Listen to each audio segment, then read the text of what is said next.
జై శ్రీరామ్ అందరికీ నమస్కారం. వెల్కమ్ టు న్యూస్ అఖండ. నేను మీ కస్తూరి శ్రీధర్. మిత్రులారా, అమెరికా అధ్యక్షుడైనటువంటి డొనాల్డ్ ట్రంప్కు మన జయశంకర్ గారు ఓరం మాస్ వార్నింగ్ ఇచ్చారు. ఈ న్యూస్ చూడండి ఒకసారి, దడ నెక్స్ట్ లెవెల్లో ఉంటుంది. అయితే ఈ న్యూస్ చెప్పడానికి ముందు మీకు అందరికీ కూడా ఒక చిన్న విజ్ఞప్తి.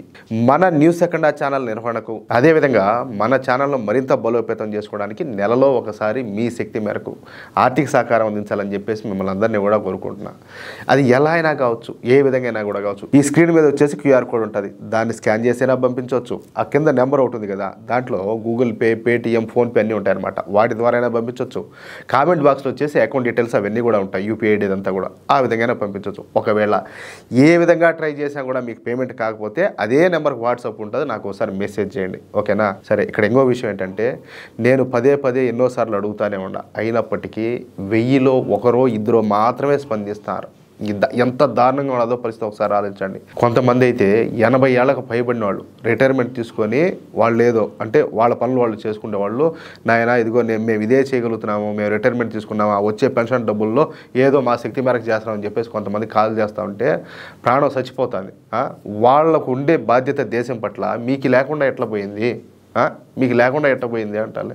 నేనేమన్నా ఆస్తులు అడిగినా? మీ శక్తి మేరకే కదా చేయమని చెప్పి అడిగినా.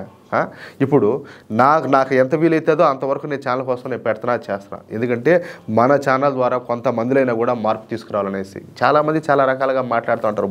బొచ్చు కూడా పట్టించుకో, నేను ఎవడేదైనా అనుకోని నేను చేసే పని చేస్తా. ఎందుకంటే ఇది నా దేశం కోసం చేస్తున్నా, ధర్మం కోసం చేస్తున్నా, మన భవిష్యత్ తరాల కోసం చేస్తాం. దానివల్ల ఎవడు ఏమనుకున్నా కూడా పీకే బొచ్చు ఏం లేదు.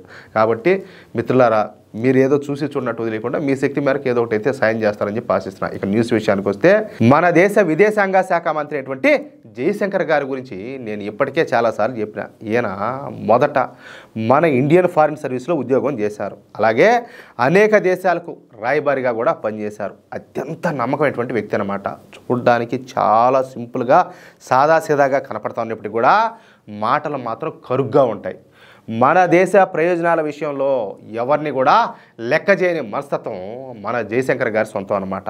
సహజంగా జయశంకర్ గారు ఎక్కువగా మాట్లాడితే మాత్రం చాలా పర్ఫెక్ట్గా కటుగా సమాధానం ఉంటుంది అనమాట. నెక్స్ట్ లెవెల్ పడితే పగలాల్సిందే అవతల.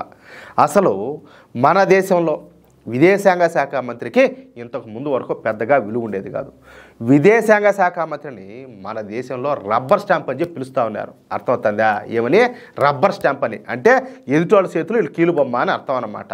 నిర్ణయాత్మకమైనటువంటి విషయాల్లో కూడా విదేశాంగ శాఖ మంత్రికి పెద్దగా అయితే విలువ ఉండేది కాదు. ఏదో 4 దేశాలు పర్యటన చేసి ఆఫీసులో కూర్చొని ఏదో వాళ్ళ పదవిని ఎంజాయ్ చేస్తూ ఉంటా ఉన్నారనమాట. ఎవరో ఇంతకు ముందున్నటువంటి విదేశాంగ శాఖ మంత్రులు. కానీ జయశంకర్ గారు వచ్చిన తర్వాత పరిస్థితులన్నీ కూడా పూర్తిగా మారిపోయినాయి.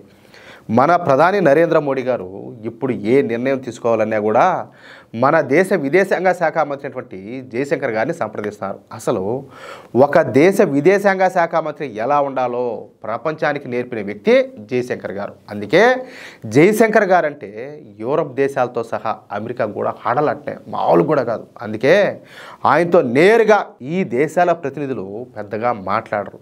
అలాంటి జయశంకర్ గారు ఇప్పుడు అమెరికా అధ్యక్షుడైనటువంటి డొనాల్డ్ ట్రంప్కు నేరుగా వార్నింగ్ ఇచ్చి డొనాల్డ్ ట్రంప్ను ఒక జోకర్ని చేసి వదిలిపెట్టాడు, పండగ చేసుకోమని. సరే, ఇక అసలు విషయానికి వస్తే, మనం రష్యా నుంచి ముడి చమురును కొనుగోలు చేస్తామని ఈ అమెరికా అధ్యక్షుడు డొనాల్డ్ ట్రంప్ భారత్ మీద 20% పన్నులు విధించిన సంగతి మీకు అందరికి కూడా తెలిసిందే.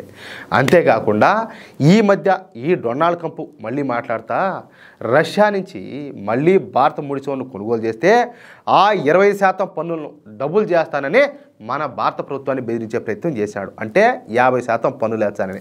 అంటే నీ అమెరికా మూలంగానే భారతదేశం ఏమైనా బొత్తందా? నువ్వేనా ఇన్ని రోజులు మీ దైవాల మేమైనా బొత్తున్నామా? మీరేమైనా మాకేమైనా చేస్తారా, ఇచ్చారా? ఊరికి ఏమైనా ఉచితంగా? ఏంది నీ కథలు, నీ తాటాకు సప్పుళ్ళు ఏంది కథలన్నీ కూడా నాకు అర్థం కాలేదా? నీ కథలు, నీ కహానీలు ఉంటే పోయి ఆ పాకిస్తాన్ వాళ్ళకో లేకపోతే ఎవరికైనా చెప్పుకోబో. నువ్వు ఎవరికి చెప్తున్నావు ఈ డ్రామాలన్నీ కూడా? ఇక ఈ విషయం మీద మన దేశ విదేశాంగ శాఖ మంత్రి అయినటువంటి జయశంకర్ గారు తీవ్రంగా స్పందించారు.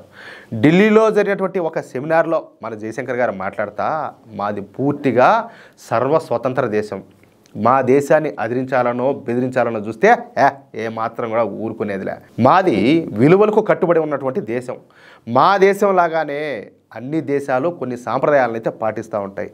ఆ సాంప్రదాయాలకు ప్రత్యేకమైనటువంటి విలువలు కూడా ఉంటాయి. ఆ విలువలు తప్పి ప్రవర్తించడం ఎవరికి కూడా మంచిది కాదు. అర్థమవుతుందా? అవును, మేము రష్యా దగ్గర నుంచి ముడిసౌని అయితే కొనుగోలు చేస్తున్నాం, ఇకపైన కూడా కొంటాం. ఈ విషయంలో ఎవరి బెదిరింపులకు ఎవరి ఊకదంపుడు వ్యవహారాలు కూడా మేము లొంగేది అయితే లే. నేను ఖచ్చితంగా చెప్తున్నాను, మేము ముడిచౌని అయితే కొనుగోలు చేసి తీరుతాం. ఎవరి దగ్గర నుంచి? రష్యా నుంచి. ప్రతి దేశానికి కూడా కొన్ని ప్రయోజనాలు ఉంటాయి. ప్రతి దేశ ప్రభుత్వం కూడా వారి ప్రజల శ్రేయస్సు కోసం, ప్రయోజనాల కోసం పాటుపడుతూ ఉంటుంది. అలాగే మేము కూడా మా దేశ ప్రయోజనాల కోసం అయితే పనిచేస్తున్నాం. మమ్మల్ని రష్యా వద్ద నుంచి ముడిచమురు కొనుగోలు చేయదని చెప్పేసి బెదిరిస్తారు కదా, అంతా బాగానే ఉన్నది. కానీ ఇదే అమెరికా రష్యా దగ్గర నుంచి అత్యంత విలువైనటువంటి యురేనియం, అదేవిధంగా పల్లాడియం కెమికల్స్ అయితే కొనుగోలు చేస్తాయి. మరి ఈ రష్యా దగ్గర నుంచి అమెరికా ఈ ఖనిజాలన్నీ కూడా ఎందుకు కొనుగోలు చేస్తుంది అంటే, మీకు ఒక న్యాయం మాకు ఒక న్యాయమా? అంతేనా కాదా? కరెక్టే కదా ఆయన అడిగింది. అమెరికా ప్రయోజనాల కోసమే అమెరికా రష్యా నుంచి ఈ ఖనిజాలన్నింటినీ కూడా పెద్ద ఎత్తున కొనుగోలు చేస్తుంది. మరి అలాంటప్పుడు మా దేశ ప్రయోజనాల కోసం, మా ప్రజల కోసం మేము రష్యా నుంచి ముడిసౌను కొనుగోలు చేస్తే తప్పేంది? మేమేమి దొంగతనంగా ఈ పని చేయడం లేదు కదా. అందుకే చెప్తున్నా, అమెరికా ఆధిపత్య ధోరణి అనేది మానుకోవాలా, లేదంటే అమెరికా అయితే ఖచ్చితంగా నష్టపోక తప్పదంటూ మన జయశంకర్ గారు పదులైన పదాలు ఆడి ఈ అమెరికాకు, అదేవిధంగా ఈ డొనాల్డ్ ట్రంప్కు బుద్ధి వచ్చేటట్టు గట్టిగా గుణపాఠం అయితే నేర్పించాడు. అది విషయం. ఎట్లా న్యూస్ అదిరిపిల్లా మన జయశంకర్ గారి సమాధానం చెప్తే ఎట్టుంటుందంటే ఇది ఇట్టుంటుంది. బొస్సు ఎత్తడా అవుతాడు, మూసుకొని పైన కింద బెగ్గొట్టుకొని కూర్చోవాల్సిందే, అట్టుంటుంది. మిత్రులారా, ఈ న్యూస్ కనుక మీకు నచ్చినట్లయితే ఖచ్చితంగా ఈ న్యూస్ నలుగురికి షేర్ చేయండి. అదేవిధంగా ప్రతి ఒక్కరు కూడా మీ యొక్క అమూల్యమైనటువంటి అభిప్రాయాలను ఖచ్చితంగా కామెంట్ రూపంలో తెలియజేయండి. ఇంకో విషయం ఏంటంటే, ఇంతవరకు మీరు కనుక మన ఛానల్ను సబ్స్క్రైబ్ చేసుకున్నట్లయితే ప్రతి ఒక్కరు కూడా మన ఛానల్ను సబ్స్క్రైబ్ చేసుకోండి, సపోర్ట్ చేయండి ప్లీజ్. జై శ్రీరామ్, జై హింద్.